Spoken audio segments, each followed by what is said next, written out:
Subscribe to my channel and press the bell icon to get notified of all the new videos.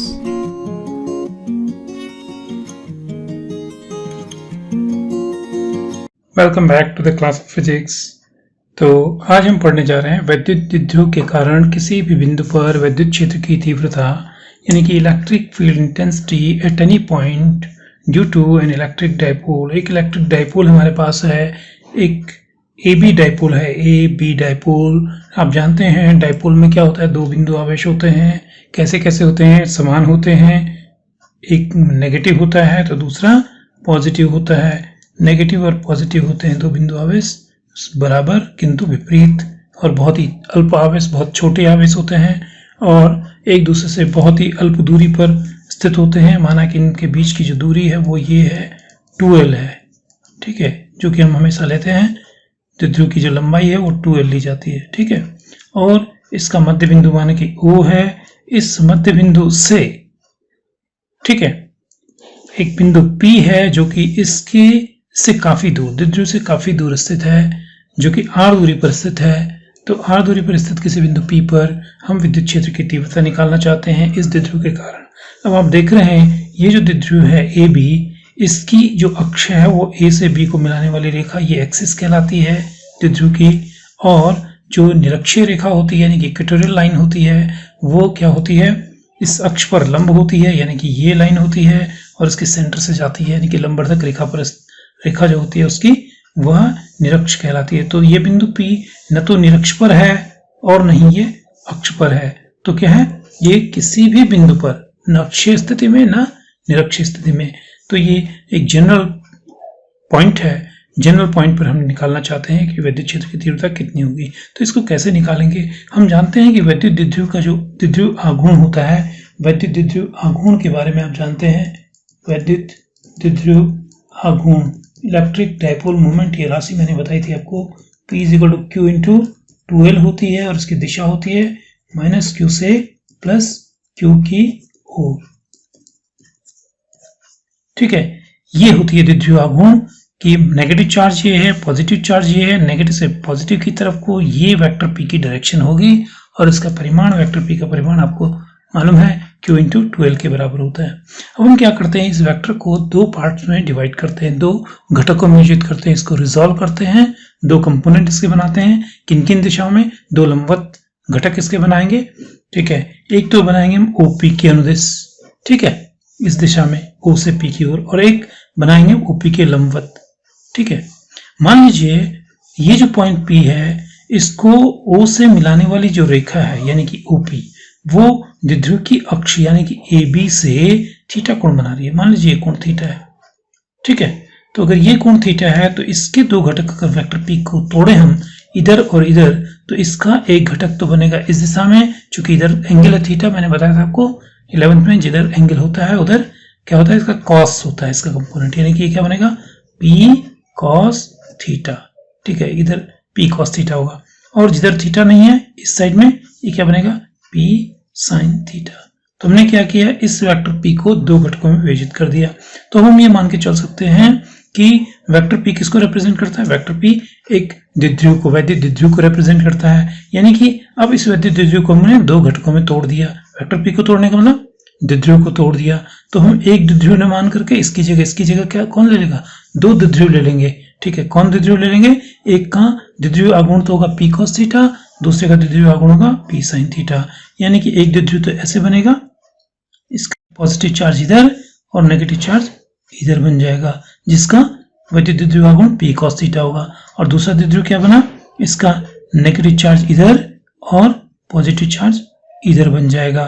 तो ये क्या होगा, इसका वैद्युत द्विध्रुव आघूर्ण P sin थीटा इस दिशा में होगा। तो क्या होगा कि अब हमारे पास दो विद्युत द्विध्रुव हो गए, ठीक है। एक का विद्युत द्विध्रुव आघूर्ण P sin थीटा है, दूसरे का P cos थीटा है। तो जिसका P sin थीटा है वो तो इस दिशा में है, ठीक है, यानी कि OP के लंबवत दिशा में है, और जिसका P cos थीटा विद्युत द्विध्रुव आघूर्ण है वो OP के अनुदिश है, ठीक है। अब इस वाले द्विध्रुव के लिए जिसका द्विध्रुव आघूर्ण P cos थीटा है, ये बिंदु P कैसे है आप देख सकते हैं, कैसे ये अक्षीय रेखा पर स्थित है। तो अक्ष के लिए आप फॉर्मूला लगा जानते हैं, तो इसके कारण हम तीव्रता निकालेंगे अक्षीय स्थिति के। फॉर्मूले के हिसाब से। और इस वाले द्विध्रुव के लिए जो ये द्विध्रुव है इसके लिए क्या है, ये पॉइंट P ये कैसे है, निरक्षीय स्थिति में स्थित है। ठीक है, तो पॉइंट -q प्लस q, यहाँ -q प्लस q। ठीक है, तो इस वाले द्विध्रुव के लिए तो ये निरक्षीय स्थिति में है, इस वाले द्विध्रुव के लिए ये अक्षीय स्थिति में है। तो आपके पास दो द्विध्रुव हो गए। ठीक है, तो P cos थीटा के कारण तीव्रता हम निकालते हैं बिंदु P पर तीव्रता क्या होगी, P cos थीटा। इस वाले द्विध्रुव के लिए ये अक्षीय स्थिति में, अक्षीय स्थिति के लिए फॉर्मूला आप जानते हैं। अगर P द्विध्रुव आघूर्ण वाले द्विध्रुव की अक्ष पर स्थित कोई बिंदु हो तो उस द्विध्रुव के कारण जो विद्युत क्षेत्र की तीव्रता आपने पढ़ी थी क्या होती है, 1/4πε0 k E1 = 1/4πε0 k। ठीक है, क्या पढ़ा था हमने, 2p/r³। तो यहां पर p नहीं है, इसका द्विध्रुव आघूर्ण कितना है, इसका P cos थीटा इस वाले का, जिसकी वो अक्षीय रेखा पर स्थित है बिंदु P।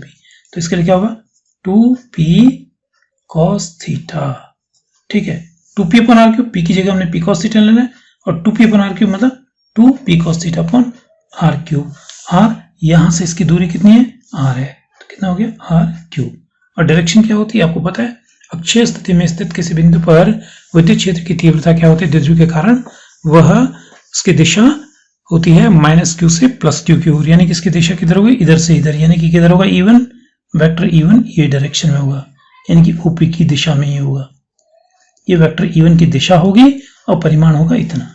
ठीक है, तो इक्वेशन नंबर 1 ऐसे ही आप निकाल सकते हैं किसके कारण, इस वाले द्विध्रुव के कारण। कौन सा वाला, ये वाला द्विध्रुव P sin थीटा जिसका द्विध्रुव आघूर्ण है। तो P sin थीटा के कारण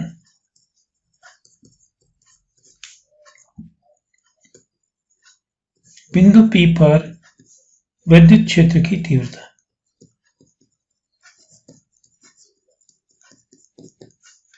मान लीजिए वो E2 है, तो E2 का वैल्यू क्या होगा, 1/4πε0 k। ये तो हर एक में आता है। अब आपने पढ़ा है निरक्षीय स्थिति में किसी बिंदु पर विद्युत क्षेत्र की तीव्रता, इसका सूत्र आपने पढ़ा है 1/4πε0 k p/r³, जहां p क्या है, p उस द्विध्रुव का विद्युत द्विध्रुव आघूर्ण है, परंतु इस वाले द्विध्रुव का जिसकी वो निरक्षीय स्थिति में स्थित है बिंदु P ये वाला। ठीक है, इसके क्या है, यहां से इसकी दूरी तो r है, लेकिन इसका द्विध्रुव आघूर्ण P नहीं है, P की जगह क्या है, P sin थीटा। तो आप P के स्थान पर क्या ले लेंगे, P sin थीटा ले लेंगे। तो क्या आएगा, P sin थीटा r³ आ जाएगा।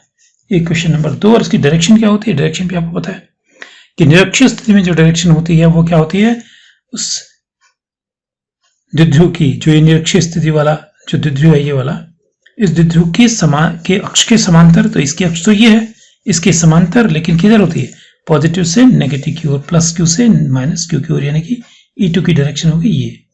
ठीक है, इधर E2 होगा, वेक्टर E2, इस वेक्टर E2 का परिमाण ये है। ठीक है, तो परिमाण हमको दोनों का पता चल गया, E1 और E2 का। ठीक, और इसकी इनकी दिशाएं भी हमको पता है। वेक्टर E1 तो OP की अनुदिश है, जबकि वेक्टर E2 किधर है, इस OP के लंबवत है, किधर से किधर, प्लस से माइनस चार्ज की ओर, यानी कि इस दिशा में। तो ये इन दोनों की वजह से, इस वाले घटक और इस वाले घटक की वजह से टोटल जो विद्युत क्षेत्र E1 और E2 आएंगे, वेक्टर E1 वेक्टर E2, इन दोनों का सदिश योग कर लेंगे तो आप P पर आपको क्या मालूम पड़ जाएगा, बिंदु P पर नेट तीव्रता पता चल जाएगी विद्युत द्विध्रुव के कारण। तो वो कैलकुलेट कैसे करेंगे आप देखिए, क्योंकि ये वाला वेक्टर और ये वाला वेक्टर कैसे हैं, एक दूसरे के लंबवत है।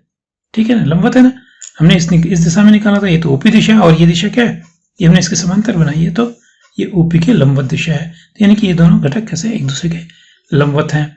जब ये लंबवत है तो लंबवत के लिए आप जानते हैं कि इनका परिणामी आप निकालते हैं। परिणामी कैसे निकालते हैं, परिणामी आप निकालते हैं, क्या करते हैं, पाइथागोरस प्रमेय लगाते हैं। पाइथागोरस थ्योरम से क्या होगा, इसके परिमाण का वर्ग प्लस इसके परिमाण का वर्ग बराबर इसके परिमाण का वर्ग। अगर नेट तीव्रता E है माना कि, ठीक है, तो वेक्टर E बराबर vector E1 plus vector E2 ये सदिश योग तो ये होगा, ठीक है, P पर परिणामी तीव्रता।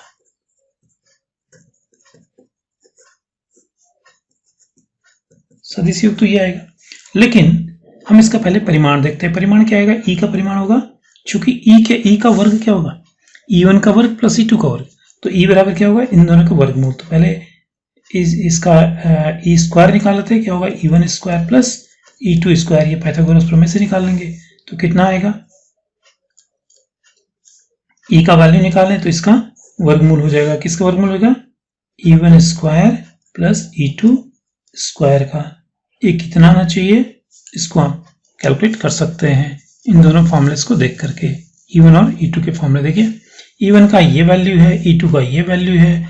अब इसमें देखिए, इसका वर्ग करेंगे, इसका वर्ग करेंगे, दोनों को ऐड करेंगे, ठीक है, और उसके बाद इसका वर्गमूल निकालेंगे। तो क्या आना चाहिए? वर्गमूल 1/4 पाई एप्सिलॉन नॉट के 2p cos theta upon r cube, ये तो हुआ E1 का स्क्वायर हो गया, प्लस E2 का स्क्वायर करिए, E2 है ये, तो क्या होगा? 1/4 पाई एप्सिलॉन नॉट के p sin theta upon r cube, इसका भी स्क्वायर। E1 E2 की वैल्यू हो गए। अब हम क्या करने जा रहे हैं? इनका वर्ग करेंगे। जब इसका वर्ग होगा, इसका वर्ग होगा, तो ये दोनों जगह आएगा 1/4 पाई एप्सिलॉन नॉट के का वर्ग, और फिर उन दोनों को कॉमन लेकर के बाहर निकालेंगे तो क्या आएगा आपके पास? 1/4 पाई एप्सिलॉन नॉट के, तो बाहर आ जाएगा, ठीक है। p का स्क्वायर करोगे, यहां से भी p का स्क्वायर कॉमन हो जाएगा, फिर उसको भी बाहर करोगे तो p आपके पास बाहर आ जाएगा, ठीक है। बचा हुआ क्या? r क्यूब का देख लेते हैं। r क्यूब यहाँ भी है, r क्यूब यहाँ भी है, तो r क्यूब का स्क्वायर करोगे, ठीक है, यहाँ भी r क्यूब का स्क्वायर करोगे, तो उसका फिर कॉमन ले लोगे दोनों जगह, r क्यूब का स्क्वायर कॉमन लोगे, फिर उसको वर्गमूल करोगे तो क्या आएगा? r क्यूब आपका बाहर आ जाएगा। अब बचा हुआ क्या क्या है, बस उसको लिख लीजिए। क्या क्या है? यहां से 2 का स्क्वायर कितना होता है? 4, और cos थीटा भी है, cos square theta, right, plus क्या बचा अभी आपके पास? यहां से p तो आ गया था, ये भी निकल गया बाहर, ये भी निकल गया बाहर, sin स्क्वायर थीटा। इतनी चीज आपके पास बच गई, ठीक है। या इसको लिख सकते हैं 1/4 पाई एप्सिलॉन नॉट के p अपॉन r क्यूब, और इसमें से क्या कर सकते हैं? 4 cos स्क्वायर थीटा है, इसकी जगह क्या हम करेंगे? cos square theta plus 3 cos square theta, ठीक है। एक cos स्क्वायर थीटा अलग कर दो इसमें से और उसके साथ ऐड कर दो। अब फॉर्मूले जानते हैं, sin square theta plus cos square theta is equal 1, तो एक cos स्क्वायर थीटा तो यहाँ चला जाएगा, तो वो मिलकर के 1 हो जाएगा, तो बन जाएगा 1, और यहाँ बच जाएगा आपके पास कितना? 3 cos स्क्वायर थीटा। तो क्या लिख सकते हैं? वर्गमूल के अंदर 1 प्लस 3 cos स्क्वायर थीटा, इधर आगे इसका परिमाण।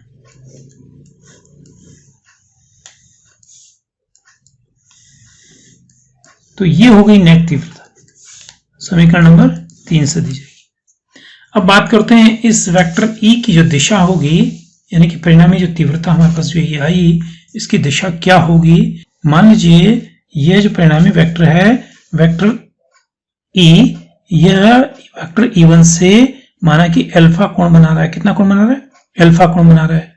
तो आप जानते हैं जितनी भुजा ये है उतनी ही ये भी है, ठीक है। तो ये लंब इस त्रिभुज के लिए क्या हो गया? ये लंब हो गया और ये आधार हो गया। तो ये E2 है इसका परिमाण, तो इसका परिमाण भी E2 होगा। तो E2 लंब बटे आधार, तो लंब बटे आधार, ठीक है, परपेंडिकुलर अपॉन बेस, उसको क्या बोलते हैं? 10 ऑफ दिस एंगल, यानी कि 10 अल्फा बराबर क्या होगा? E2 by E1।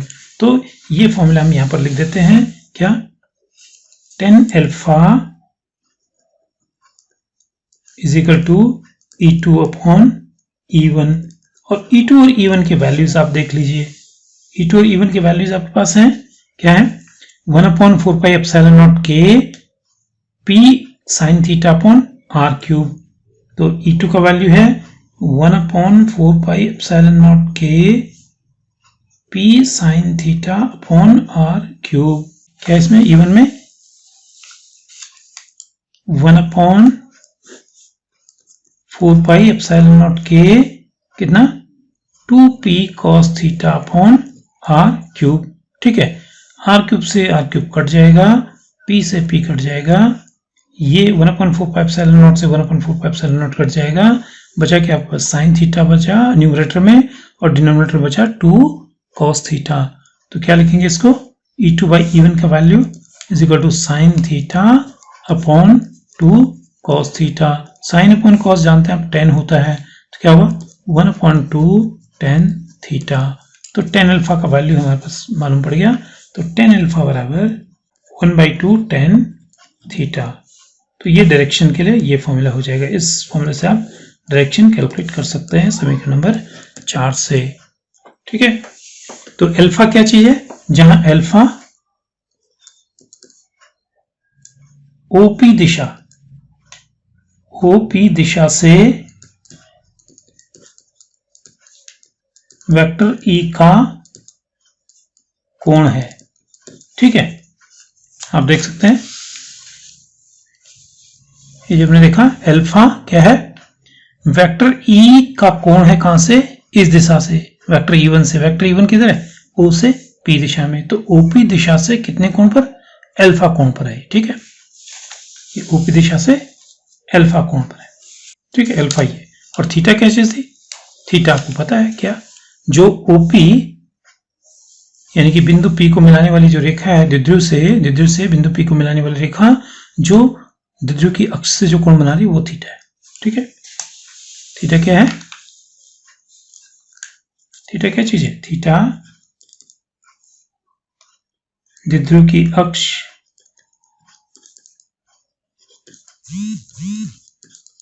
तथा द्विध्रुव से